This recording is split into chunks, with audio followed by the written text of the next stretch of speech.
É mais um encontro que temos aqui na Canção Nova. Seja muito bem-vindo e obrigado também por nos receber aí. Que prazer, mais uma vez estamos aqui no Além da Notícia e eu espero que o encontro da noite de hoje seja muito frutuoso e que com certeza traga algo novo e importante para você aí de casa ou de qualquer outro lugar onde você nos acompanha nesse instante. Vamos falar sobre o quê? A Igreja no Brasil, que está em processo de escuta sinodal para atualizar as diretrizes gerais de sua ação evangelizadora, incorporando os resultados do sínodo ocorrido entre 2021 e 2023, assim como as reflexões do jubileu de 2025. A nova redação será discutida e aprovada na 62ª Assembleia Geral da CNBB, que ocorrerá de 17 a 24 de abril próximo em Aparecida. O catolicismo é a principal religião do Brasil desde o século XVI, quando ali nascemos. E o Brasil é considerado o maior país do mundo em número absoluto de católicos. Somos 56% da população, mais de 100 milhões de pessoas com suas múltiplas manifestações piedosas e devocionais, expressando a fé católica. E sobre essa igreja que se reúne com toda a sua liderança e que é motivo de atenção e intercessão de todos os seus filhos, nós vamos hoje aqui olhar para ela. Vamos falar dessa igreja a qual pertencemos, com suas belezas, sua grandeza, seus desafios e fragilidades humanas e um constante amparo do Espírito. Portanto, seja muito bem-vindo e em um ano de importantes acontecimentos na nossa igreja, aliás, como sempre, um ano sempre cheio de muito trabalho, há, de modo muito particular agora uma atenção voltada para a Assembleia Geral que se aproxima. E a Assembleia que é sempre motivo de muita festa, porque é o encontro de toda a liderança da nossa igreja. Bem, e na noite de hoje, gente, nós temos o grande prazer de, às vésperas desse acontecimento, receber aqui o secretário-geral da CNBB, Dom Ricardo Reperes, a quem a gente já saúda, agradece a presença. Sabemos o quão valioso é o seu tempo, mas, ao mesmo tempo, sabemos também o quão é precioso o nosso povo poder ouvi-lo. Bem-vindo, Dom Ricardo. Muito obrigado. Valioso é estar aqui contigo, esse grande jornalista da Igreja Católica. Agradecemos o seu trabalho, agradecemos a Canção Nova e estamos realmente com esta vitalidade na nossa igreja, muito bem colocado, que nos orgulha, nos dá esta força para continuarmos o caminho da evangelização em todo o país. Eu mencionei aqui uma igreja de belezas, Sim, de riquezas, e eu acrescentaria de essencialidade para nós, povo. Mas quando o senhor pensa nessa dimensão toda da igreja, daqui a pouco um encontro de todos os seus bispos, todos juntos representando este nosso continente que é o Brasil, o que o senhor sente? é uma emoção. Como diz Dom Jaime, nosso presidente, é um Pentecostes. Até porque quando nós também olhamos os números do Brasil, impressionam o mundo inteiro. Nas visitas que a presidência faz, ou mesmo nas reuniões fora do país, é impressionante como o Brasil tem um peso, tem a expectativa, o olhar sobre o nosso país, do ponto de vista católico de evangelização, vem inspirando também outros países. Então, acho que é uma responsabilidade grande ser o maior país, no maior número de bispos e de católicos, mas, ao mesmo tempo, é uma riqueza tão grande, tão bonita, que quando nós olhamos, nós dizemos, de fato, o Espírito Santo, desde o seu início, desde de 1500, o Espírito Santo está aí trabalhando nesse país, nessas terras, e mostrando que, de fato, nós temos um compromisso no plano de Deus. Esse sim generoso tem que ser dado todo dia, hein? Eis o nosso convidado da noite de hoje, Dom Ricardo Reperes, que eu quero apresentá-lo aqui. Natural de Curitiba, terceiro de 4 irmãos, todo mundo com R. Rosângela, Rogério, Ricardo, Rafael. E antes de ser padre, de 1997 a 1998, o senhor especializou-se em bioética, começou a lecionar como professor de bioética. Mas já estava no seminário ao mesmo tempo? Sim, já estava. E eu comecei a trabalhar num hospital das Irmãs Vicentinas, em Curitiba, Hospital Nossa Senhora das Graças, que tinha um curso, uma escola de enfermagem bem ao lado do hospital. E na escola de enfermagem, a diretora falou, não tem um seminarista que possa trabalhar as questões da igreja dentro das questões da enfermagem? E eu me propus a fazê-lo. E ali foi o germe inicial para todo esse conhecimento na área de bioética. Bom, o senhor foi ordenado em 1999, tem mestrado e doutorado em teologia moral, já foi também por causa dessa experiência com a bioética? Exato. Os primeiros anos de padre, também por uma providência de Deus, a minha paróquia tinha 5 hospitais. Então, ali eu comecei também a organizar os ministros extraordinários da Eucaristia, visita aos doentes, unção dos enfermos. E nessa presença da igreja nos hospitais, fomos chamados a participar dos conselhos de ética em pesquisa com seres humanos e os conselhos de bioética dentro da área hospitalar. Implantamos esses processos. Então foi uma experiência muito bonita. Deus foi me colocando, abrindo essas portas e eu mergulhei nessa área. E uma questão tão atual e necessária para os nossos tempos. Tão importante. Bom, em 2016 o senhor foi nomeado bispo de Rio Grande, no Rio Grande do Sul, que sente saudade do senhor, tenho certeza. E eu deles. Foi presidente da Comissão Episcopal para a Vida e a Família, ou melhor, para a Vida e a Família da CNBB, não é? Sim, Vida e Família. Sim. E em 2023, eleito secretário-geral da CNBB, função que o senhor desempenhará até 2027. Rapidamente, o senhor estava com 17 anos de sacerdócio quando foi chamado ao episcopado. Muda muito? Muda. É uma experiência muito profunda. É claro que o sacerdócio ele continua, né? É eterno, né? O sacerdócio é eterno, porque não é nossa experiência, é o sacerdócio de Cristo que nós experimentamos. Mas a responsabilidade, então, de ser pároco é uma coisa, de ser bispo, naturalmente, que é muito mais ampla, e uma experiência que também exige sacrifícios, viu? Exige muita, eu diria assim, dedicação, porque você tem os padres, você tem a vida religiosa numa diocese, você tem as comunidades, você tem os leigos, você tem a responsabilidade de fazer a igreja se organizar naquele espaço geográfico. Então, para mim, foi uma experiência de sacrifícios, mas, ao mesmo tempo, de enriquecimento. Eu digo que eu fui me convertendo. Deus me deu as oportunidades estou me convertendo até hoje em muitas coisas, que é um caminho de um sim, é uma vocação que você não sabe qual é o passo que vai ser o próximo, mas que tem que se colocar à disposição da vontade de Deus. Nossa conversa hoje aqui, gente, vai girar em torno da missão da igreja nestes tempos, no Brasil, no mundo. Claro que o nosso olhar neste início aqui mais voltado para a igreja do Brasil, mas vamos falar de temas de atualidade. E estou com uma pessoa certa, estou com aqui um doutor em teologia moral, que é uma das questões hoje que mais temos necessidade de reflexão em nossos tempos. Bom, mas o senhor acaba de chegar de Bogotá, poucos dias atrás, de um encontro de secretários gerais das conferências episcopais do continente. Qual foi o motivo desse encontro? Isto é, cada país tem a sua conferência e cada conferência tem o seu secretário-geral. O senhor estava ali como todos os outros. Qual era o motivo desse encontro? É importante dizer que o CELAM, né, o Conselho Latino-Americano dos Bispos, ele também tem uma estrutura muito parecida, inclusive, com as das próprias conferências. E, anualmente, tem um encontro dos secretários gerais. Por que esse encontro anual? A atualização, há uma fraternidade entre nós, mas, acima de tudo, de pensar projetos em comum, projetos que nos ajudem a pensar como nós, na América Latina e Caribe, estamos trabalhando para que a igreja na América Latina possa, de fato, se consolidar. Por que eu digo isso? No Brasil, nós temos, graças a Deus, esta liberdade de vivermos a nossa fé, mas não acontece em todos os países da América Latina. Nós já temos alguns países em que, inclusive, há proibição de ordenações sacerdotais. Então, isso é muito sério.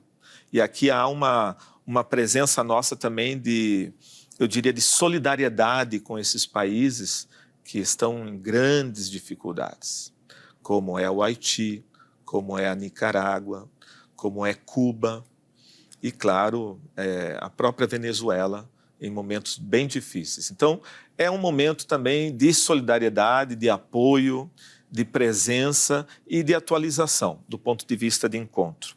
O segundo aspecto que eu queria destacar é também um olhar para frente. Nós teremos um grande evento que está chegando, se aproximando, 2 grandes eventos, que é o Jubileu Guadalupano, Nossa Senhora de Guadalupe, 500 anos.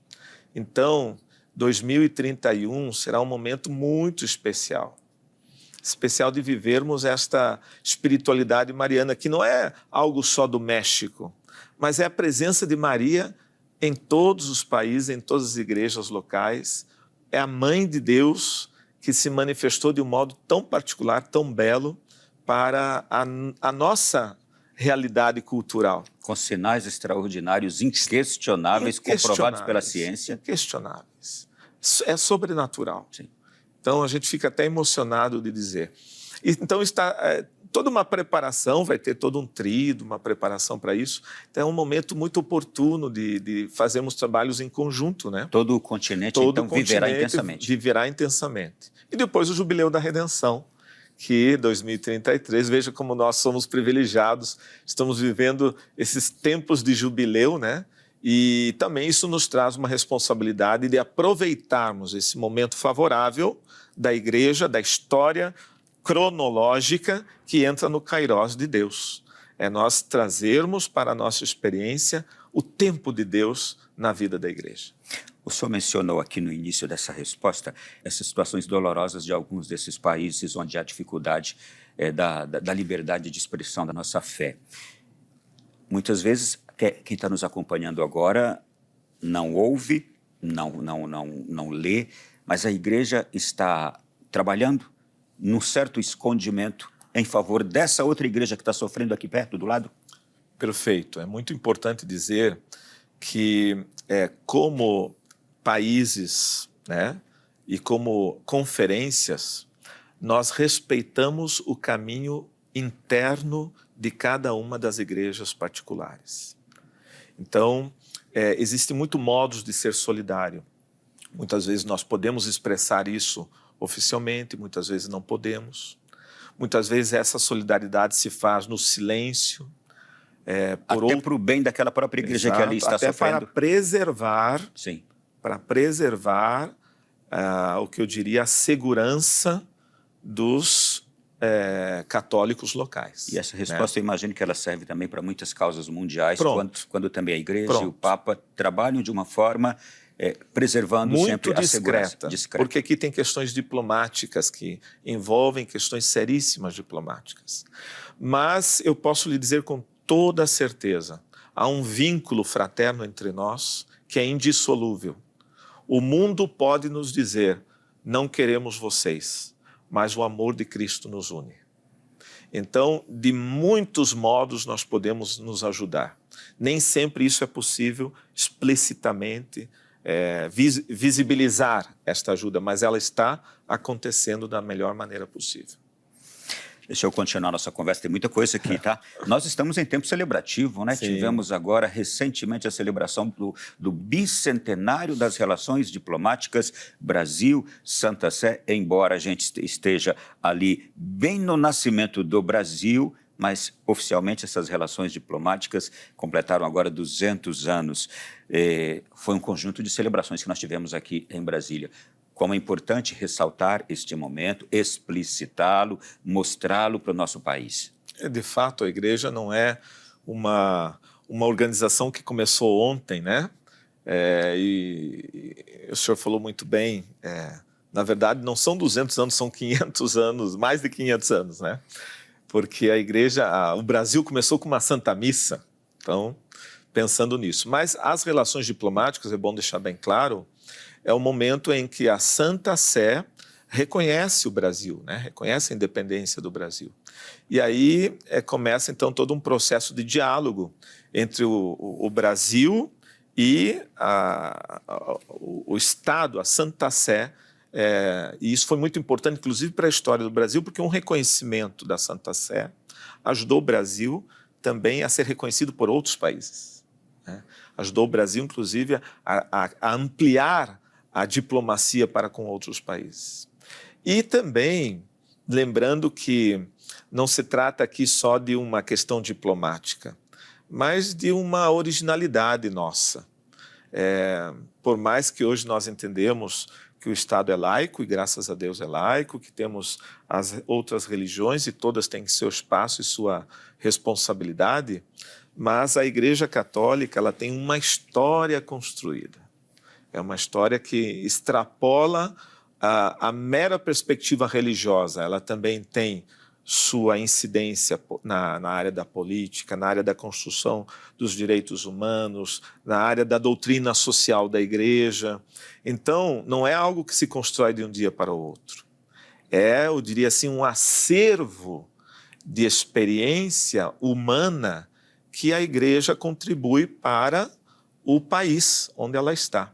Então, hoje são muitos países que têm relações diplomáticas com a Santa Sé.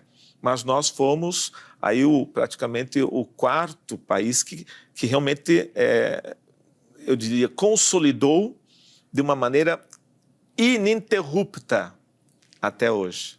E isso é muito importante para dizer que a Igreja ela tem a sua estabilidade e que pode colaborar com os países naqueles planos que era para o bem comum. Isso, falando disso aí, eu fiquei pensando, a nossa história com o Brasil, ela é inseparável. É igual eu querer me desmembrar da minha família, não tem jeito, eu posso querer, mas não consigo. É inseparável. Perfeito. Vamos lá. Tratando ainda de temas gerais desses últimos tempos agora, os senhores estiveram já no começo deste ano com o Papa Leão XIV, lá na Cúria Romana, estiveram também em alguns dicastérios da Cúria Romana, eu digo os senhores, a presidência da CNBB, e também os senhores estiveram com o Papa Francisco, nenhuma comparação, mas características que perceberam neste encontro com o Papa Leão, se olharmos também para características de encontros com o Papa Francisco, o que se pode dizer? Bom, eu só gostaria de lembrar que esse é um privilégio também para poucas conferências. Somente as grandes conferências têm a possibilidade de anualmente estar com o Papa, que é o nosso caso, porque somos hoje a maior conferência do mundo, né? Somos em número de bispos ou dioceses? Em número de bispos. Hoje somos 498 bispos. Então também em número de dioceses, sim, não é? Naturalmente que em número de dioceses também. Sim. Até porque 280 circunscrições eclesiásticas. Sim. Então, isso nos dá essa oportunidade de estar anualmente, levar os nossos relatórios, apresentar ao Santo Padre a realidade da Igreja e, como conferência, também ouvir do Santo Padre o que ele gostaria de dizer à conferência. Então, tivemos a experiência com o Papa Francisco, muito afável, eu diria assim, muito espontâneo, e a experiência com o Papa Leão, muito focado, um homem que escuta e com respostas muito objetivas. Uma coisa em comum tinham os dois. Eram próximos nossos aqui, um no Peru, outro na Argentina, antes de serem papas. Perfeito. Não é? O que eles têm em comum, eu diria assim, é um amor pelas nossas raízes latino-americanas. Isso foi um presente para nós. Os dois conheciam bem tudo. Isto é, Francisco conhecia bem o Brasil, Leão conhece bem o Brasil também. Tudo. Por quê? Porque tem que lembrar que o Leão era o prevost, era o presidente, era o prefeito, né, do dicastério para os bispos. Significa que para você escolher um bispo, você precisa conhecer a realidade. Então, toda a realidade do Brasil passava pela mão dele. Os critérios, as necessidades de cada diocese. E ele, então, conhece muito bem, conhece nossa... Então, nós nos sentimos muito, assim, acolhidos, muito em casa, no sentido de que ele, quando falávamos das questões, ele rapidamente nos respondia de maneira clara. Então, nós sentimos, ele sabe do que nós estamos falando. Tem uma fotografia, não sei se o pessoal já colocou aqui, o senhor com um calhamaço ali, um relatório muito grande, apresentando a ele. O que é isso? Eu chego com todas os meus relatórios e a responsabilidade do secretário-geral é não deixar faltar um ponto, uma vírgula em tudo isso. Então, foi um momento muito oportuno, porque é importante dizer que nós não chegamos e simplesmente vamos falando as coisas. Existe uma pauta, existem os temas, então nós apresentamos ao Papa, e foi um momento bonito de convite ao Papa, eu gostaria de destacar. Dom Justino, arcebispo de Goiânia, nos deu a graça de acompanharmos este convite, mas não foi um convite só dele, é um convite da presidência, é um convite dos bispos do Brasil para que o Papa esteja presente em Goiânia no Congresso Eucarístico no próximo ano. A gente viu as notícias, então foi um convite formal da CNBB. É assinado, um belíssimo convite feito especialmente para o Santo Padre, para que essa esperança que está no nosso coração se realize. Então eu já aproveito esse programa para pedir orações, que realmente nós possamos ter essa graça da visita do Papa aqui, pertinho de nós, e num momento muito importante, que é a Eucaristia. É o Brasil dizendo que é conduzido pelo corpo de Cristo. Então, a presença do Papa, com certeza, nos daria uma grande oportunidade desta comunhão maior ainda com a Igreja. E eu tenho certeza que eu sei o que agora as pessoas em casa estão pensando. E o que o Papa respondeu? Só que a gente sabe que ele não responde de bate-pronto devido a múltiplos fatores. Perfeito. Mas qual foi a sensação dos senhores? O que ele respondeu foi exatamente acolher e dizer: vamos ver as possibilidades, as oportunidades. Eu não tenho ainda a minha agenda definida, mas acolheu com carinho. É isso que nós sentimos. Então, eu acho que é um momento oportuno e, se Deus quiser, nós vamos ter a presença dele, seja no Congresso Eucarístico, ou seja naquilo que ele decidir de como vai fazer essa presença no Brasil, mas uma coisa é certa: ele virá e vai ser um momento especial para todos nós. Muito bem, vamos lá. Uma última questão aí desse bloco, a gente já passou um pouquinho dele, depois a gente tira nos outros. Dom Jaime Spengler, o nosso presidente, relatou que o Papa fez uma sugestão à CNBB e manifestou uma preocupação com o acompanhamento humano, espiritual, canônico dos bispos eméritos. Isto é, nós temos muitos bispos eméritos no Brasil, por sermos essa maior conferência episcopal do mundo. Mas eu me reporto também, sempre aquele cuidado, aquele zelo do Papa Francisco com as pessoas idosas. Qual foi esse sentido desta atenção do Papa Leão também, que imagina com os bispos eméritos, mas é com os padres eméritos. E pensando em Francisco, é com a pessoa já de idade avançada, né? Tem dois aspectos que eu gostaria de destacar rapidamente. O primeiro é que, quando nós falamos em emérito, nós temos que pensar que não é aquele coitadinho velhinho que já não faz. Muitos dos nossos eméritos estão muito bem ativos, como se diz em italiano, é em gamba, né? Estão em gamba. Então, isso é uma riqueza para o Brasil. E o número de eméritos que nós temos ultrapassa muitas conferências no mundo inteiro. São 172 bispos eméritos. Então, é uma vitalidade pela experiência que eles têm, pelo trabalho realizado. Então, um pouquinho o que o Papa nos propõe é que nós possamos trabalhar esta presença, esta sabedoria dos eméritos na Igreja do Brasil. Isto é, aproveitem bem deles. Claro. Inclusive, o próprio Vaticano, a Santa Sé, tem aproveitado quando demora um pouquinho a aceitar renúncias. Com certeza. Dá um tempinho a mais. Foi o caso de Dom Orlando, né? Sim, de muitos outros agora, recentemente. Agora também. Então, nesse sentido, que é uma riqueza para a Igreja do Brasil que a gente possa aproveitar esta grande sabedoria dos nossos bispos eméritos. E serve para nós também como família, não é? E também os padres, né? Como foi citado aqui, tem muitos padres que completaram seus 75 anos, mas estão na ativa.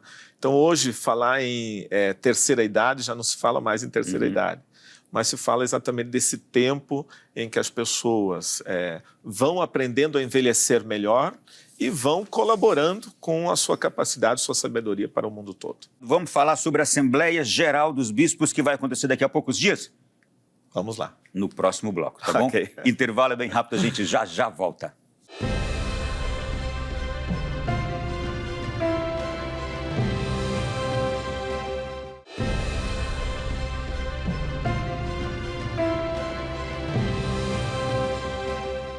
Que além da notícia especial na noite de hoje, bem-vindo, acabou de chegar, estava fora de casa, em algum outro lugar, ligou a televisão agora na Canção Nova, estamos aqui no Além da Notícia, recebendo o secretário-geral da CNBB, Dom Ricardo Repres, e estamos falando sobre temas diversos da vida da Igreja. Aliás, o nosso tema abrangente aqui é esse, a missão da Igreja nestes tempos, no Brasil e no mundo. Agora a gente vai focar esse segundo bloco do programa, Dom Ricardo, na próxima Assembleia Geral, que está chegando já, 17 a 24 de abril, Assembleia essa que vai falar sobre a aprovação das diretrizes gerais da ação evangelizadora da Igreja no Brasil. Tema esse que ficou em aberto devido também ao ano passado que não tivemos Assembleia Geral por causa do conclave da eleição, morte de Francisco, eleição de Leão XIV.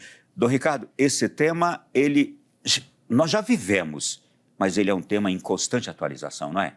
Sem dúvida nenhuma. E é bom lembrar que não foi só a questão do Papa Francisco que veio a falecer, mas porque já na Assembleia das Eleições, onde deveria ter sido aprovadas as novas diretrizes com a nova gestão, nós tivemos a pandemia. Então, nós já estamos nesse grande processo, que foi uma providência, porque nos deu oportunidade de atualizar as diretrizes da ação evangelizadora, trazendo toda esta beleza que foi o sínodo, trazendo as propostas do Papa Francisco e também agora as primeiras propostas do Papa Leão. Então nós estamos com, eu diria assim, um texto primoroso, amadurecido e de maneira especial atualizado, com tudo que a gente pode atualizar num texto para um país como o nosso, que é tão grande. Isto é, a gente terminou um jubileu agora, a gente teve o sínodo, que já trazia propostas, e já temos o pontificado de Leão XIV com a sua visão, com as linhas, e tudo isso vai ser contemplado nessa análise. Essa análise desse texto das diretrizes, ele já chega lá um texto para ser apresentado, e ali será discutido e aprovado. Nós tivemos vários instrumentos labores, né? Então foram vários momentos em que o texto foi, eu diria assim, partilhado nos diferentes níveis, desde a questão dos conselhos que nós temos na CNBB, os organismos do povo de Deus, e também, acima de tudo, uma escuta ativa dos assessores, dos secretários executivos dos regionais. Então, foi um texto muito bem trabalhado e agora chega nas mãos do bispo um relato final desse texto, e aí nós vamos então aprovar na Assembleia parágrafo por parágrafo, com mais contribuições que os bispos queiram dar, com, eu diria assim, ainda com maior enriquecimento no próprio ambiente da Assembleia, com grupos, inclusive, de estudo e de trabalho durante a Assembleia, porque é o tema central, então o tempo da Assembleia é para isso, e ali, se Deus quiser, vamos iniciar então eu diria assim, a concretização do próprio sínodo com essa linha de ação evangelizadora assumida por todo o Brasil. Então, as nossas diretrizes são a nossa resposta ao sínodo que nos foi proposto. Para que o nosso povo também encha-se de expectativa ao receber posteriormente já esse texto, essas diretrizes, a conhecer também. O primeiro capítulo fala da tenda. Perfeito. Fundamentação teológica, né? Porque nós trabalhávamos na antiga diretriz com a questão da casa, dos fundamentos. E o próprio sínodo nos trouxe essa visão da tenda. A tenda que é o espaço aberto, que acolhe. A tenda para o Antigo Testamento era o lugar onde a família se reunia, onde a família crescia. Não tinha casa, era tenda. Exato, e era o lugar de abrigo. Então, a imagem da tenda é muito rica, porque ela nos traz este lugar aberto e disposto a acolher. Mas no Novo Testamento, quem é a tenda? Não é algo, não é um instrumento, não é um objeto. É o próprio Deus que vem, se encarna e ele, então, arma a sua tenda no meio de nós. Então, é o próprio Cristo, é a nossa tenda. É Ele que nos acolhe, é Ele que nos abraça, é Ele que nos cura. Então, na verdade, a visão da tenda é de uma igreja cristológica, que, olhando para todo o mistério da encarnação, morte e ressurreição, ela se faz presente no mundo como aquela que traz essa acolhida para uma vida nova. Gente, já pensou quantos bispos vão na Assembleia, geralmente, de 300 a 400? Mais de 300 bispos. Todos eles debruçados sobre essa reflexão. O segundo capítulo trata da escuta dos sinais dos tempos. Esse aqui eu queria estar lá dentro para estar ouvindo tudo, tá? Porque esse tema aqui também é maravilhoso. É muito atual, né? Muito atual. E se não souber olhar um pouquinho o que está acontecendo, nós podemos cair numa dimensão mais intimista, né? Então é muito importante olhar a nossa realidade, porque aí estão os sinais de Deus. Aí estão os desafios que o Espírito Santo está nos inspirando a enfrentarmos com coragem, com determinação e com fé. Porque também, se não tiver fé, se não for o olhar da fé, nós vamos ser pessimistas, vamos achar que o mundo tem que acabar porque não tem mais jeito. Nós vamos desacreditar na humanidade. Então, olhar os sinais dos tempos é olhar com os olhos do Evangelho. Nós, olhando o mundo, olhando a realidade, aquilo que nos interpela, nos provoca, queremos responder com um sinal de esperança. A igreja tem que ser um sinal de esperança num mundo desanimado. Porque nós temos aquele que é a verdade e a resposta, a saída. Não é? Perfeito. O terceiro fala do discernimento e da conversão pastoral. Sim. É mais para dentro da igreja. Mais para dentro, adintra, né? Então, nós temos nossas estruturas. O Papa Francisco foi muito feliz quando nos chamou a atenção para não sermos, eu diria, funcionários do sagrado. É um ponto muito importante. Mas, de fato, ter esta igreja que é hospital de campanha, essa igreja que você não tem medo de pisar no barro, de se sujar, de ir ao encontro, das periferias geográficas, uma igreja que está presente nas feridas humanas e ajuda a curar essas feridas. Então, essa conversão pastoral precisa começar dentro de casa. Como? Não caindo nas redes ou na poluição de um ar que o mundo nos faz respirar, que é do individualismo. O grande perigo do individualismo, inclusive dentro da igreja, é que formemos bolhas, ilhas, que cada um tem o seu espaço, e aí vira, como nós dizíamos lá no Rio Grande do Sul, né? Vira um grupo de amigos, vira uma sociedade de pessoas que se encontram, mas não é igreja. Então, a perspectiva da conversão pastoral é que a igreja seja evangelizadora. Esta é a essência, esse é o DNA da igreja. Não é uma estrutura, não é uma ONG, é uma expressão do amor de Deus na humanidade. Então ela, por essência, tem que ser missionária e evangelizadora. E aí tem que converter esses esquemas que às vezes nos engessam dentro da nossa pastoral. O quarto capítulo da ação evangelizadora, da proposta de reflexão, é sobre o povo de Deus em missão. Está bem próximo desse anterior? Aí é mais assim uma reflexão sobre a nossa vocação, né? A vocação que cada um recebeu, as diferentes, e eu diria assim, a pluralidade dos carismas, onde o ministério ordenado tem o seu carisma, onde a vida consagrada tem seu carisma, onde o laicato tem seu carisma, e todos colocam a serviço da evangelização do reino de Deus, da igreja. O quinto capítulo dessa ação, dessas diretrizes, é os caminhos da missão, apresenta os caminhos da missão. Então aí é muito importante, esse é uma das grandes, eu diria, uma das grandes chaves para interpretarmos as nossas diretrizes. Esses caminhos são exatamente aquilo que as dioceses deverão assumir como processo de evangelização. São caminhos gerais, são propostas em que cada diocese possa dizer como nós vamos caminhar para o futuro, as próximas gerações, como vamos cuidar das próximas gerações, como vamos cuidar da igreja a partir das propostas de missão que nós temos. Então, é um olhar para frente, e eu diria assim, um olhar profético. Uma igreja que, sim, está no mundo, mas um mundo que também vai, às vezes, secularizando rapidamente as expressões religiosas. Então, é uma perspectiva missionária muito bonita. O olhar para aquele horizonte. Sim. E o sexto e último capítulo diz sobre os processos, ou melhor, diz sobre os compromissos sinodais, com ênfase na conversão das relações, dos processos e dos vínculos.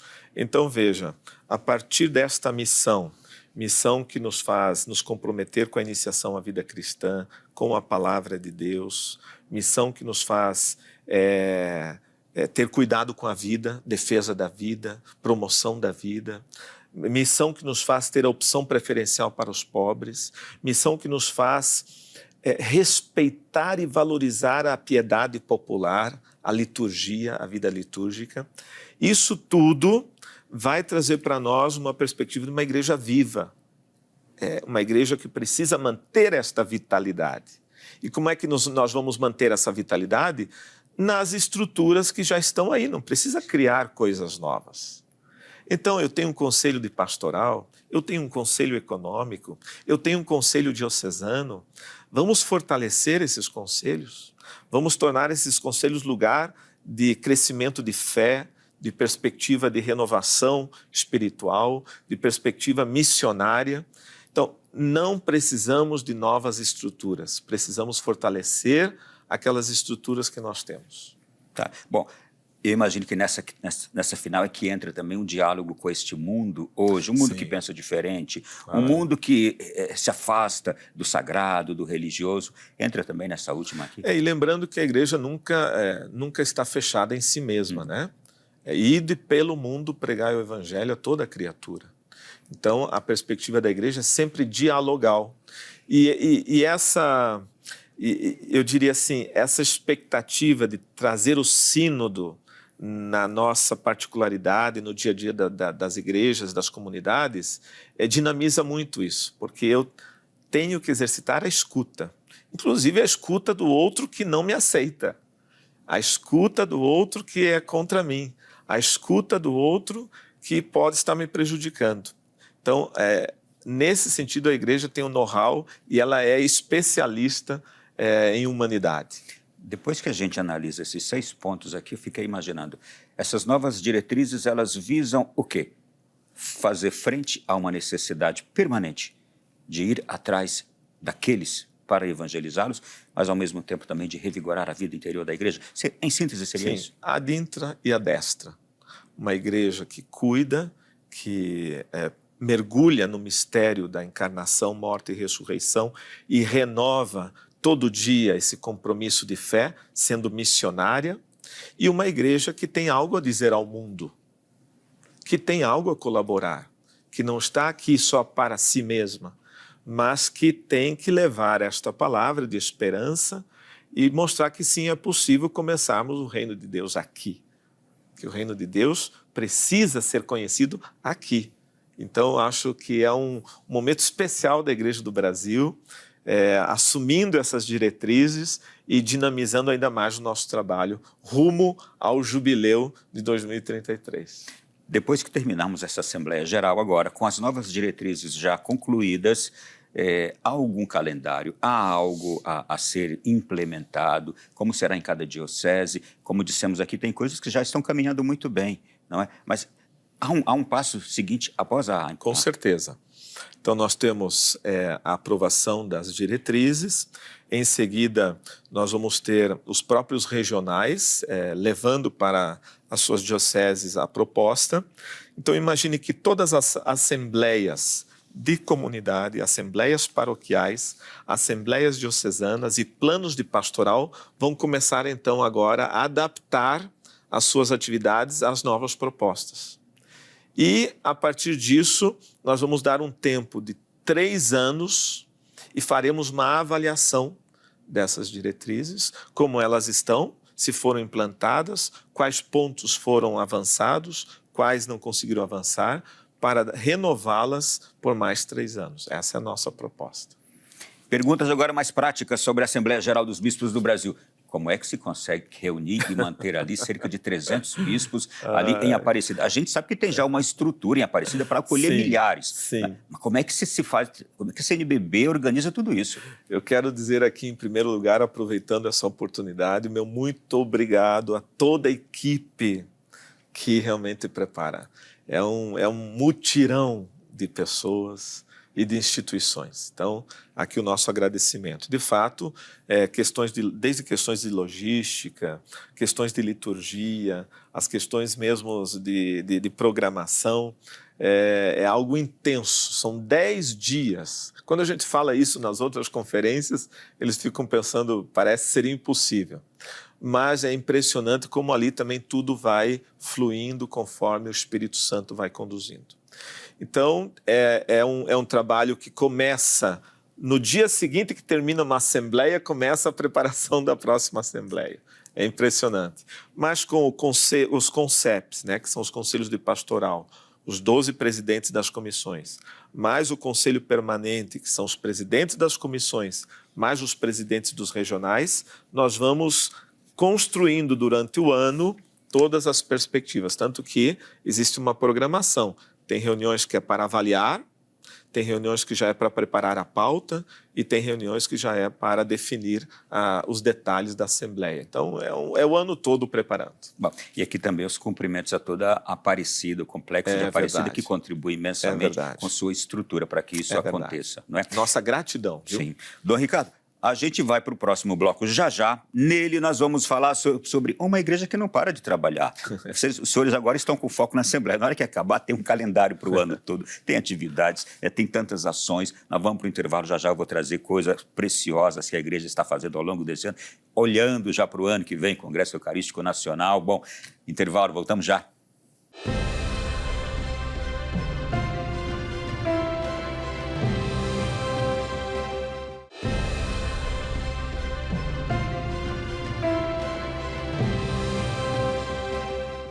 Aqui na Canção Nova nesta noite, nós estamos com um Além da Notícia muito particular. Estamos falando sobre o ano da Igreja Católica no Brasil, já a partir também, um olhar muito focado na Assembleia Geral dos Bispos, que acontecerá daqui a poucos dias em Aparecida, 10 dias ali reunidos.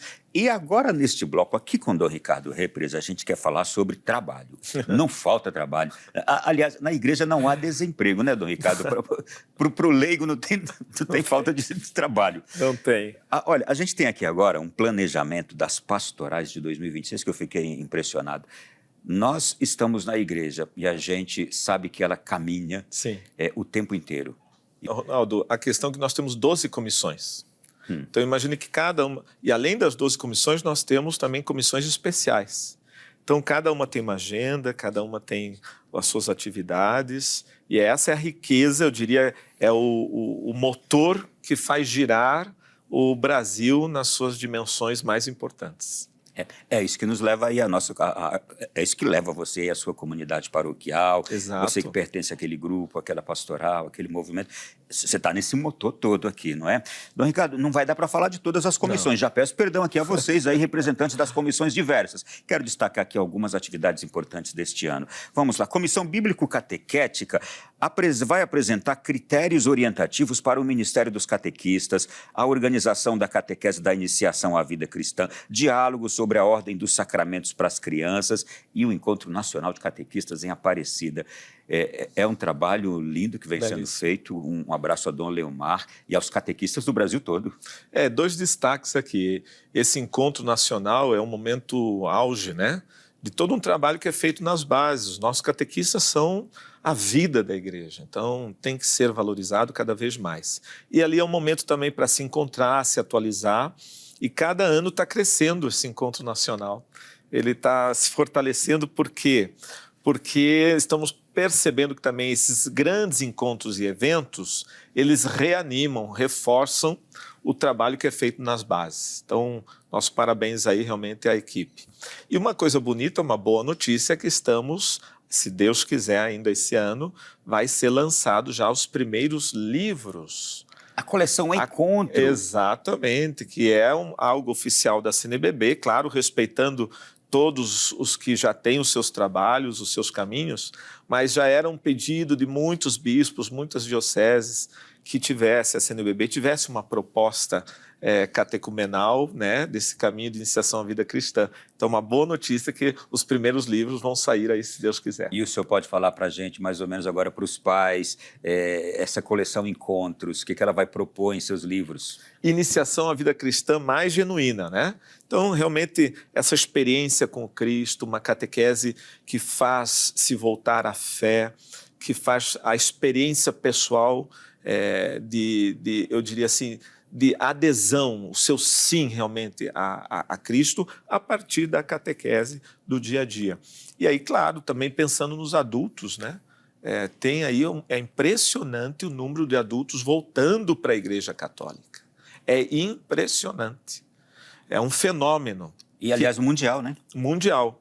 E que, inclusive, isso não entrou nas nossas estatísticas. Eu diria que as estatísticas de 2022 já estão defasadas, porque se nós pensarmos aí, todo esse povo que está voltando à Igreja Católica já mudou significativamente o número de católicos no Brasil. Eu também penso igualmente. Aliás, em números mundiais, Sim. A Igreja Católica cresce 0,98% ao ano. Pronto. Isto é quase 1% ao ano. Pronto. E a gente vai falar sobre isso daqui a pouco também. Deixa eu trazer a Comissão Doutrina da Fé. Apresentará um calendário de aplicação das diretrizes gerais da ação evangelizadora. Acho que é aquilo que a gente conversou agora há pouco também. Só lembrando que a doutrina da fé ela tem um trabalho muito particular dentro da conferência, porque por ela passa todos os documentos e todas as produções que são feitas. Então, eles têm um trabalho bem significativo. E também assessoria. Eles são o crivo final? Chega ali um tema ou um texto ou uma dúvida da conferência. Quem é que vai ajudar a responder? Doutrina da fé. Então, realmente é um trabalho exaustivo, né? Tem um outro trabalho aqui que entra na nossa vida, eu acho que todo dia, ou ao menos toda semana. A Comissão de Liturgia está trabalhando aqui a revisão dos inários. Isto é, quando a gente está ali na igreja, nas missas, é tão bonito quando a gente ouve aqueles hinos litúrgicos. Perfeito. Eu me sinto assim realmente preenchido. Por quê? Porque é uma expertise da igreja de anos. Nós não podemos perder essa beleza, né, de trazer esta tradição da música no que ela tem de mais primoroso. Então, um dos objetivos é esse, de aproveitar melhor a nossa música litúrgica. Está havendo uma revisão dos hinos. Mas também eu gostaria de dizer que, além dos hinos, nós estamos também fazendo a revisão, a atualização dos nossos lecionários, A, B e C. Então, isso é importante porque fizemos um missal e agora os lecionários é o próximo passo para que os textos bíblicos sejam padrão em todos os livros litúrgicos. Então, um trabalho bonito também da comissão da CETEL. Fantástico, parabéns. Olha, deixa eu trazer agora a comissão do laicato. Dom Ricardo, em janeiro, eu estava em Cachoeira Paulista e aconteceu lá o Encontro Nacional de Formação para Servos. Era um mundo de gente. Sim. Não é? Estava já na agenda da Comissão para o Laicato, mas tem mais atividades para o ano. O Centro Nacional de Fé e Política prepara, para maio, um encontro do Grupo de Reflexão ampliado para revisar os parâmetros da formação do laicato, além de um seminário com os bispos referenciais para a SEBS e o laicato. Antes de tudo aqui, formação do laicato. Formação. É abrangente? E é uma das necessidades, inclusive, uma das exigências das nossas novas diretrizes, né? Que o laicato tem o seu lugar especial, específico, tem a sua vocação própria, em determinadas áreas que os ministérios ordenados não chegam, não conseguem avançar, ali estão os nossos leigos, estão ali. Então, esse trabalho de reconhecer esta vocação própria na igreja e formar cada vez mais leigos preparados para as diferentes áreas de atuação. Isto é, e essa proposta é chegar a cada grupo, a cada movimento, a cada pastoral, levar essa necessidade de formar bem aqueles seus membros. É isso?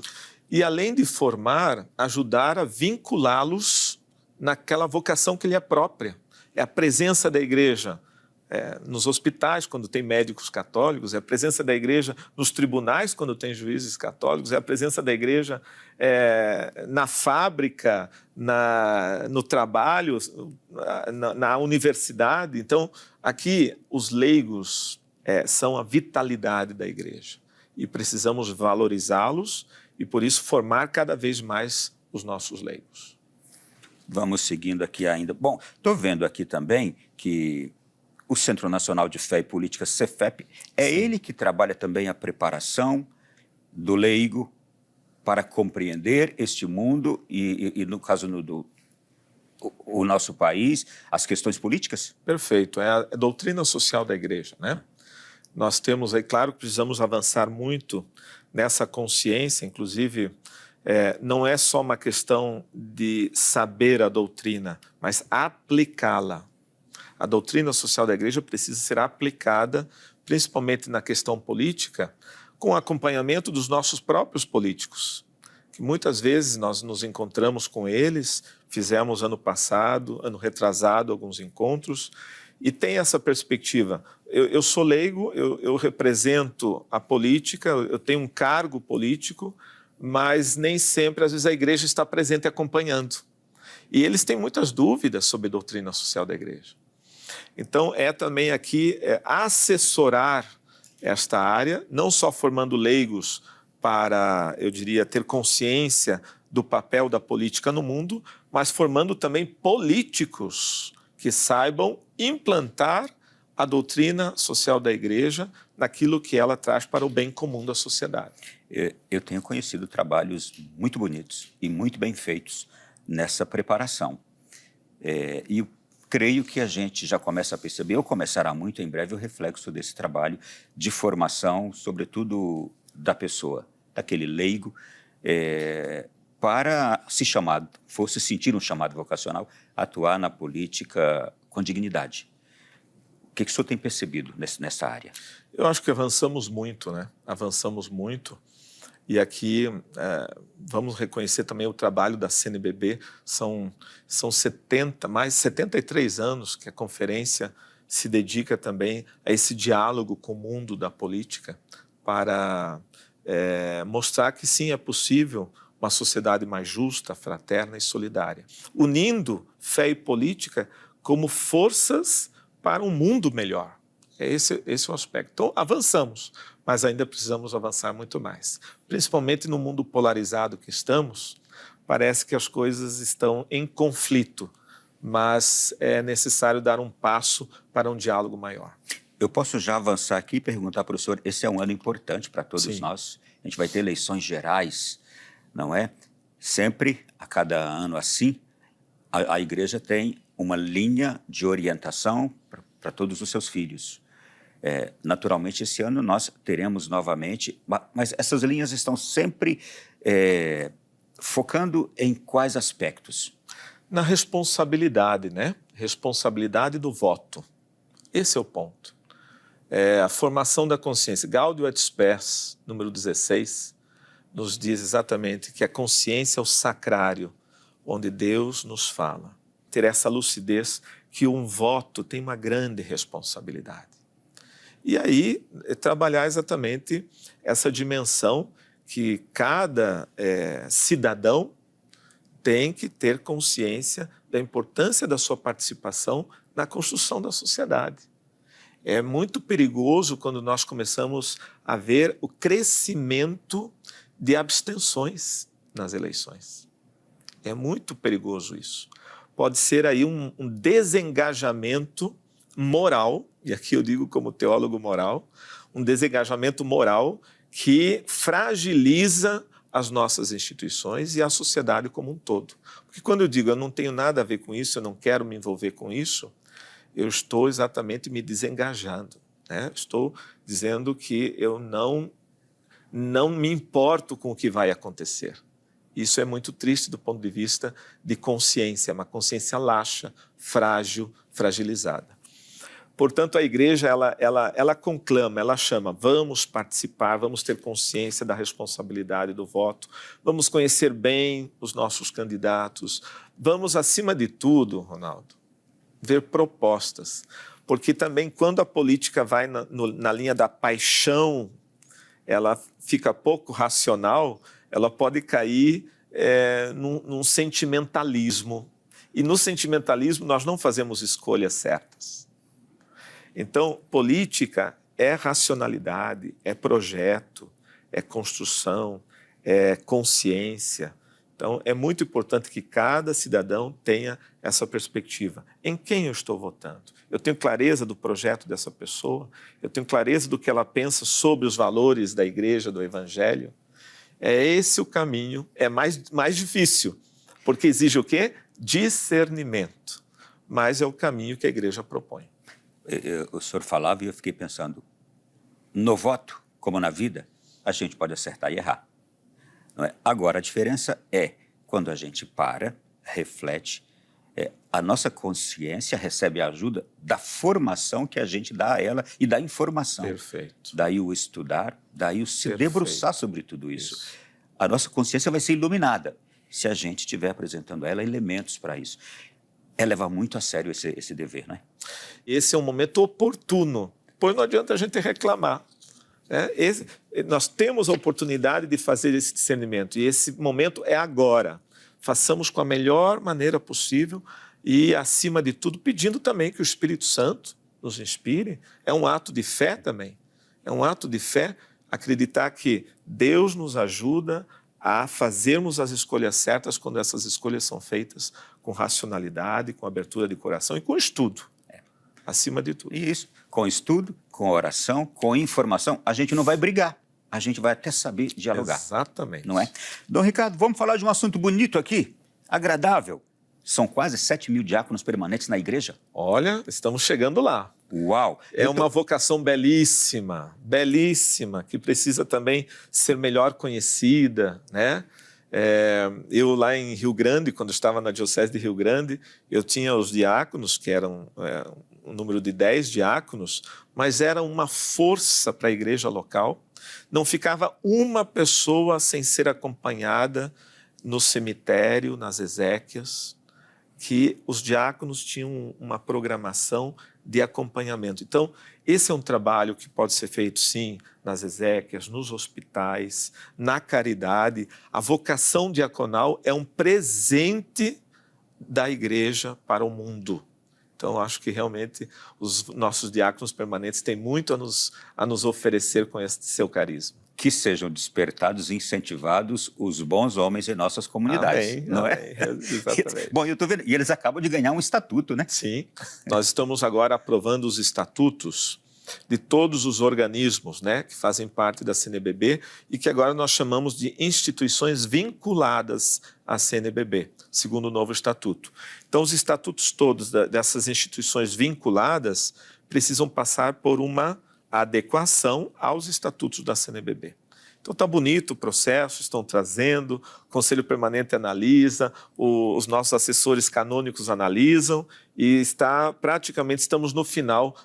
Todos os organismos já apresentaram os seus novos estatutos. A gente conversava sobre outros estatutos aqui também, além Sim, dos presbíteros, né?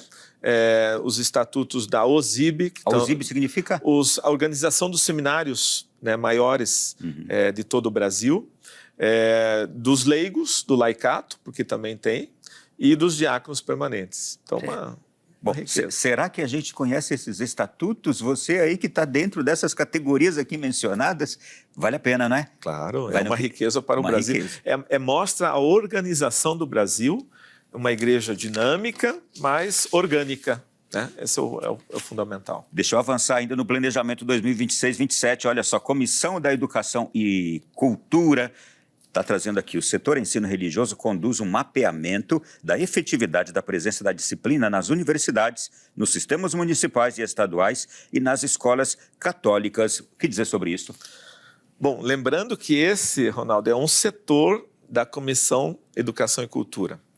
E é um setor importante porque está redimensionando, atualizando a questão do ensino religioso. Já tem um documento elaborado, isto é, um texto elaborado, que poderá se tornar documento. Então, esse ano é o ano em que os bispos vão receber, vão colaborar e esperamos que na próxima Assembleia, isto é, a Assembleia do ano que vem, esse documento possa ser as diretrizes para o ensino religioso no Brasil. Vamos só lembrar, a legislação brasileira quanto ao ensino religioso, ele é hoje facultativo, não é? Mas, no caso de facultativo, mesmo sendo facultativo, ele precisa ser implementado, seja nos municípios, seja no Estado. Então, é preciso que os municípios e Estado aceitem, implementem questões de professores, formação de professores, como adaptar isso nos currículos, como implantar nas cidades, como acompanhar esse processo, porque é um processo complexo dentro dos nossos municípios. E, por isso, precisa o acompanhamento do bispo local para cada uma dessas realidades. E caso não esteja funcionando bem aí na escola do seu filho, vá lá, converse. Claro, é um direito. É um direito que temos. Não é? E adquirido. Só queria destacar, se você me permite, além da questão do ensino religioso, a Comissão para a Educação da Cultura trabalha com as universidades, tem o setor universidades. Agora, Dom Lema nos trouxe todo o relatório, e belíssimo relatório desse diálogo com as universidades, né? Temos também o setor, que é muito importante, que está ligado ao patrimônio sacro. Então, a nossa presença junto ao IFAM, e agora a proposta muito importante de criar um fundo nacional para a sustentabilidade do patrimônio sacro no Brasil, que corresponde a 40% do patrimônio do Brasil inteiro, do ponto de vista histórico e tradicional. Meu Deus! Então, as nossas igrejas antigas, elas têm uma importância muito grande, só que para sustentar a manutenção dessas igrejas, os seus restauros, é um desafio muito grande. Então, agora foi todo feito um trabalho, uma proposta, um estudo, e a ideia é caminharmos para um fundo de sustentabilidade. É uma notícia muito boa, se Deus quiser, isso vai ser realizado. Mas quanta relevância tem o patrimônio sagrado? Muito grande no patrimônio Brasil. religioso. É. Dom Ricardo, mas uma outra coisa boa que o senhor mencionou aqui, né? O setor Sim. universidade. O senhor também tem percebido que sinais maravilhosos têm vindo das Claro. universidades? Claro. A atuação ali, sobretudo da juventude, levando o sagrado para o ambiente universitário. Nós vemos isso em capelas católicas, com grupos católicos e também com grupos evangélicos. Tem acontecido, é um fenômeno também isso. É interessante porque esses espaços, eles foram, eu diria, por muito tempo esquecidos, né? Esquecidos. E não só nas universidades. O que nós temos de capelas que estão sendo resgatadas em ambientes públicos é um fenômeno belíssimo. Para dizer que esses espaços que foram esquecidos ou abandonados agora retomam com uma vitalidade de uma presença amigável da igreja, né? É uma presença também em que a igreja pode apresentar e acolher pessoas das mais diferentes religiões ou posições que ali tem uma referência espiritual. Então, muitas vezes essas pessoas vêm com as suas religiões, mas muitas vezes aquelas que estavam distantes ou que abandonaram a igreja retornam por aí, porque são espaços que, eu diria, são a porta de entrada para um retorno ou para uma conversão ou para uma mudança de vida, que não eram utilizados, não eram ocupados e agora se tornam portas abertas para a igreja. Eu acho que é uma grande conquista e isso, seja nas universidades, seja nos ambientes públicos, não fere em nada a questão da laicidade, e, ao contrário, humanizam esses espaços. Democratizam. É belíssima Não é? essa experiência. Estariam o secularismo e o relativismo provocando ou revelando a sede que o ser humano tem do sagrado? Sem dúvida Não é? nenhuma. Porque chega uma hora que a gente percebe que esse vazio não responde mais. Não né? responde mais. Não responde mais. Então, esse retorno, essa necessidade de um vínculo espiritual tem respondido e melhorado muitos ambientes. Isso que é importante. Tá. Eu tenho mais questões, tá vendo? É muita coisa e a gente está falando algumas delas apenas e esse bloco já acabou. Eu preciso fazer um intervalo. Já a gente volta para o último bloco com o Ricardo. Vou esgotar aqui, eu vou tentar esgotar algumas coisas desses trabalhos todos do ano e a gente entrar em algumas questões de atualidade também, temas importantes que eu tenho certeza que você vai querer ouvir, sobretudo no campo da inteligência artificial. Quero abordar com o Ricardo algumas questões aqui. Intervalo, até já.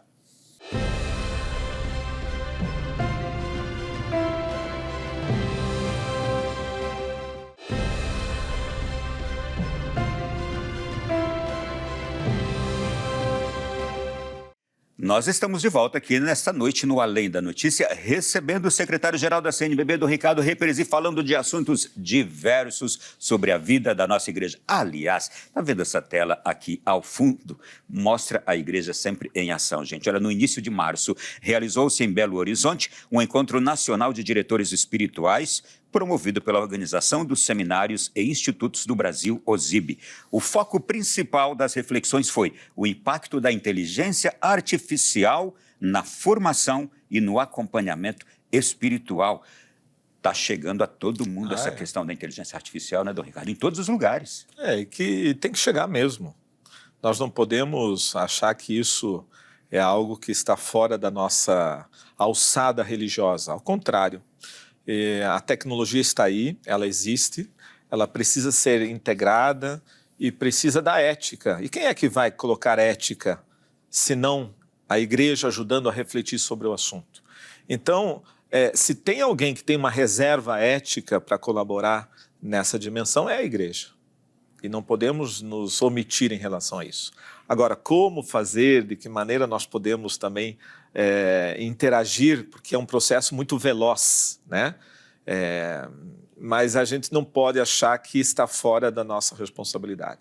Precisamos conversar, precisamos usar bem esses mecanismos e trabalhar o limite ético necessário para eles. Agora que eu achei precioso, a Organização dos Seminários e Institutos do Brasil levando formação para os seus diretores espirituais, isto é, dos seminários da Igreja do Brasil todo. Sim, fantástico. Inclusive a OSIB está de parabéns porque os últimos encontros que realizou, primeiro reuniu os psicólogos que trabalham na área da formação. Isso é algo muito interessante, porque estamos mostrando a importância de trazer a ciência na formação humana, utilizarmos do conhecimento da ciência para aprimorar os nossos presbíteros e a dimensão humana, afetiva, a maturidade, né, que precisa, acima de tudo, do ponto de vista psicológico. Porque você sabe que o presbítero, ele é um pouco pai, é pastor, ele é psicólogo, ele é assistente social, ele é administrador, ele é econômico, ele é contador. A dimensão, o hall de atividades de um presbítero hoje é muito exigente. Então, tudo que se pode trazer para ajudar, facilitar, eu acho que é importante. E a inteligência artificial, ela é um instrumento necessário e que poderá ajudar muitos padres na sua dimensão pastoral, paroquial, muitas dioceses poderá ajudar e já está ajudando. Inclusive, nós como CNBB achamos a importância de utilizarmos, e estamos com um projeto de trabalhar até para desconstruir falsas informações, trabalhar uma inteligência artificial que possa ser de pesquisa. Se você quiser um tema, eu quero saber o que a Igreja do Brasil falou sobre aborto, sobre eutanásia, Então você vai nessa inteligência artificial que vai trabalhar somente os documentos oficiais da Igreja. Hoje você às vezes tem um Google ou uma inteligência artificial que ela não tem os limites de busca. Então ela pode buscar coisas corretas e coisas erradas. As informações nem sempre são as corretas. Vai em todas as fontes. Agora, se nós trabalhamos fontes confiáveis, você tem um instrumento espetacular, né, para trabalhar. Bom, a propósito, veja só, como o senhor tocou na questão, levar ética para a inteligência artificial, olha o que eu estou encontrando aqui. Em novembro passado, numa mensagem ao Fórum Biuris Inteligência Artificial ocorrido na Gregoriana, o Papa Leão disse que o desenvolvimento da inteligência artificial não fique confinado aos laboratórios e investimentos financeiros. Ele pediu que o peso ético e espiritual acompanhe as novas tecnologias. Todo instrumento pode ser utilizado para o bem e para o mal, para a paz ou para a guerra. Então, a preocupação hoje da igreja é que a inteligência artificial não seja um instrumento manipulado para trazer mais violência ou mais guerra ou mais ódio, mas ao contrário seja um instrumento para o trabalho, a dignidade e, acima de tudo, a qualificação do mundo. Um mundo que está aí, Deus nos deu a inteligência. Até a questão, o nome inteligência artificial é algo estranho, não sei até que ponto ela reflete. Mas isso que nós temos aí é fruto da inteligência dom de Deus. É a totalidade do ser humano sendo expressada nesse instrumento de capacitação. Então, não podemos jamais terceirizar isso para grupos. Isso faz parte do dom de Deus e tem que ser colocado a serviço da humanidade por um mundo melhor. Deixa eu entrar agora também numa área, sem sair da inteligência artificial, mas numa área que é sua também, da sua formação teológica, de teologia moral. A Comissão Teológica Internacional publicou também um documento nesta área, mas ela focou para um pouco mais além ainda dessas outras manifestações anteriores que estamos comentando aqui. Ela focou nas questões hoje de transhumanismo e pós-humanismo. Aí diz, pensar a antropologia cristã diante de alguns cenários futuros da humanidade. O documento nasce no contexto do 60º aniversário da Constituição Gaudium et Spes e responde a um dos desafios mais urgentes do momento, o avanço acelerado da tecnologia, da inteligência artificial e dos movimentos chamados transhumanismo e pós-humanismos. Eu trouxe um exemplo recente, quando eu mencionei esse documento, de um acontecimento, não sei em que lugar do mundo, em que um rapaz, ele criou uma namorada na inteligência artificial, se relacionava com ela, e ela disse, por que você não se mata para nós vivermos juntos eternamente? E ele se suicidou. Sim. Veja, a questão dos algoritmos e como ele vai decidindo pelas pessoas, de fato pode se tornar eu diria assim, uma mistura do que é real e do que não é real. E isso é um pouco perigoso se não for trabalhado de maneira muito próxima. Por isso a importância dos pais acompanharem o que os filhos estão vendo, o que estão fazendo nas redes sociais. Esse é um ponto importante. E volta ao que a doutrina disse, não pode substituir jamais as nossas decisões. A moralidade e a inteligência é um dom de Deus, é humana. O resto é tudo instrumento. Agora, do ponto de vista transhumanista ou pós-humanista, há um outro perigo, que é um endeusamento da tecnologia, uma obsessão pela tecnologia, em que as pessoas se empoderam por achar que, além do humano, o transhumanista ele diz o seguinte, essa estrutura que foi a evolução biológica que nós chegamos até aqui, ela demorou demais. Agora nós temos instrumentos que essa minha mão que tem uma fraqueza, que não consegue erguer direito essa xícara, então eu vou substituí-la com uma mão mecânica que vai me dar o triplo de força que essa mão hoje tem.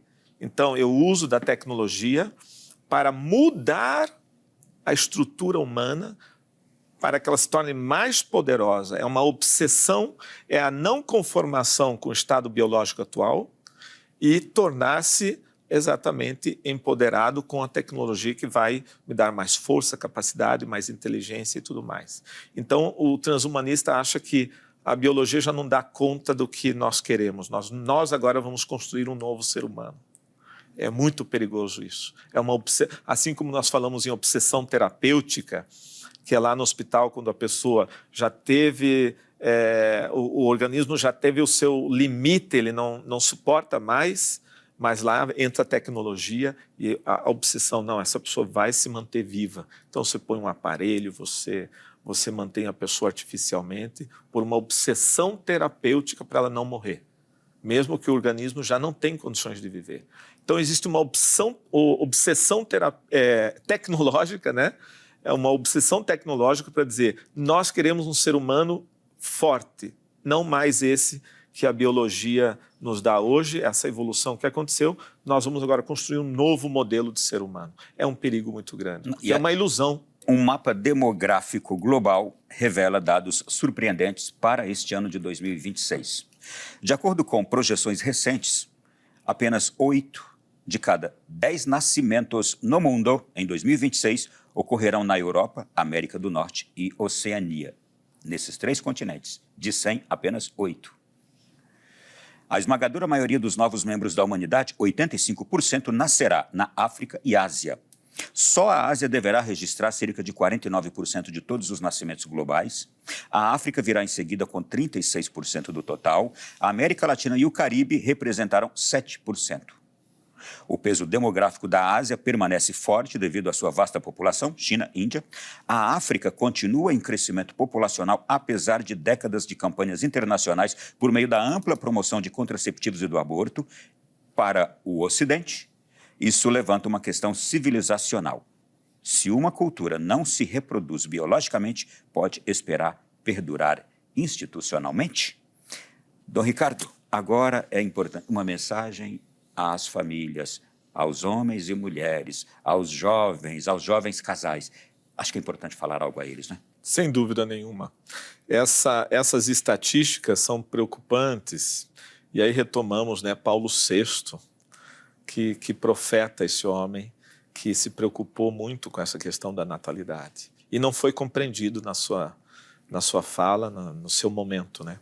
E hoje nós vemos com clareza essa crise, a crise, né, o medo de ser pai, o medo de ser mãe, o medo de constituir família, o medo de ter filhos, ou não só porque não acredita mais na humanidade, mas também aquele sentimento, eu não quero ter preocupações, né? Então, é uma vida individualista, fechada em si mesma, é uma humanidade egoísta, egocêntrica. Então, ao meu ver, nós temos um grande desafio, que é amar a família, que é acreditar na vida, acreditar na humanidade, e abrir essa perspectiva, que a igreja sempre disse isso, talvez muito mal compreendida e muito criticada, mas a sexualidade aberta à vida. Sexualidade é um dom de Deus, sim para a alegria e realização do casal, é um dom de Deus, mas também tem que ser aberta à vida. Uma vida que, quando você acredita que todo aquele ser humano que vem, ele traz alegria, ele traz esperanças, ele traz uma mudança na vida da família. Essa experiência, ela não pode ser substituída por nada. Não pode ser substituída nem por pets, nem por tecnologia, nem por qualquer benessere, como diz o italiano, né? Qualquer bem-estar. Nada substitui o valor de uma nova vida humana que vem. E isso é resultado exatamente de uma sociedade que se fechou em si mesma e que não acredita em si mesma. São essas duas. Eu diria que é uma coisa muito complexa, porque no momento que se diz eu não quero ter filhos, você está desacreditando na sua própria humanidade.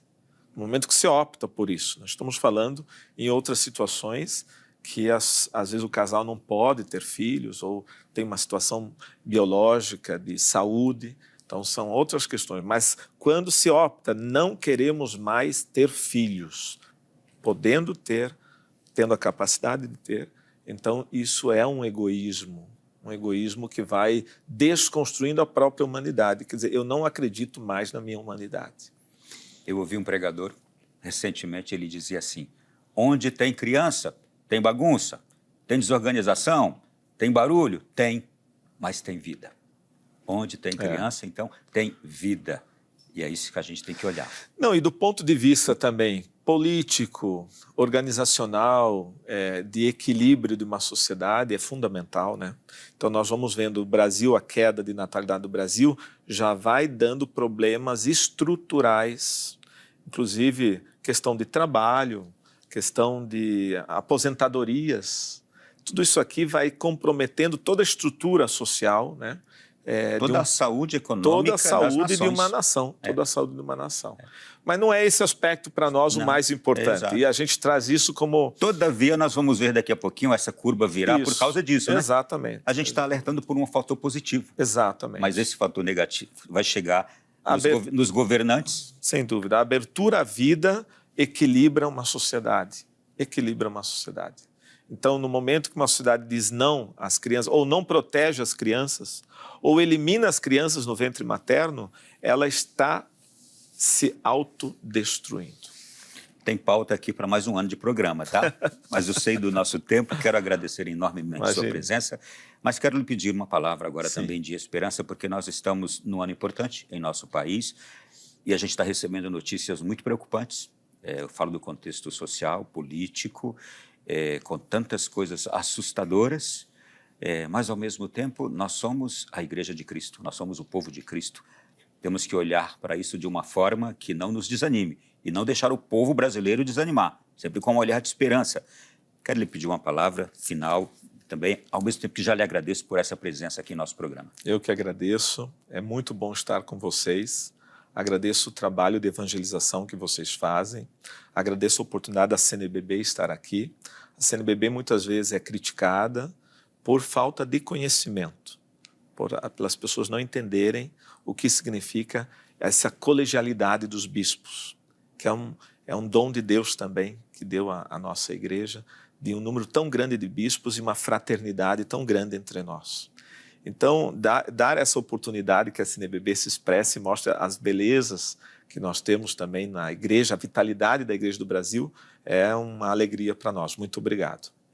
Do ponto de vista de sociedade, eu só queria destacar a preocupação que nós estamos, porque o Brasil caiu na consciência, isso no portal de transparência em nível mundial, caiu na consciência de corrupção. Isso significa, caímos 10 pontos, significa que as pessoas estão se acostumando com a corrupção, estão normatizando a corrupção. E esse é um ponto importante neste ano. Cuidemos muito de não perder a consciência de quem somos, de onde estamos e para onde vamos. Essa formação da consciência política, nós estamos falando aqui consciência partidária, isso pertence a uma outra dimensão social, consciência política com P maiúsculo. Vamos fazer bem a nossa parte? Vamos colaborar para um mundo melhor? Vamos fazer aquilo que está ao nosso alcance? E quando você faz o que está ao teu alcance, faz a diferença no mundo inteiro. Então, que os nossos cristãos católicos assumam com responsabilidade essa consciência de um mundo melhor e todos podem colaborar. Amém. Quero agradecer e, ao mesmo tempo, vamos encerrar com a bênção de Deus? Vamos encerrar. Deus é um Deus de amor, misericordioso. Deus é um Deus que conhece o seu coração. Coração que pulsa, que bate e que quer se sintonizar com o coração misericordioso dele. Então, que esta bênção chegue àqueles que mais estão precisando. Lembrar dos nossos doentes nos hospitais, lembrar das pessoas fragilizadas que estão perto de nós, aqueles que estão desanimados. Esta é a bênção de Deus e a bênção de Deus transforma tudo. Creia, como nós vimos nesse processo de Quaresma, a fé remove montanhas. A transformação pessoal começa com um ato de fé. Então receba essa bênção na sua casa e que o ato de fé de receber essa bênção transforme a sua vida. Que o Senhor vos abençoe, vos guarde, vos proteja, vos ilumine, dê a todos a paz e, acima de tudo, que as nossas famílias possam ser a igreja doméstica a serviço do reino de Deus. A bênção de Deus Todo-Poderoso, Pai, Filho e Espírito Santo. Amém. Amém. A você de casa, que presente, não digo mais nada, só boa noite e até semana que vem, se Deus quiser, com um novo Além da Notícia.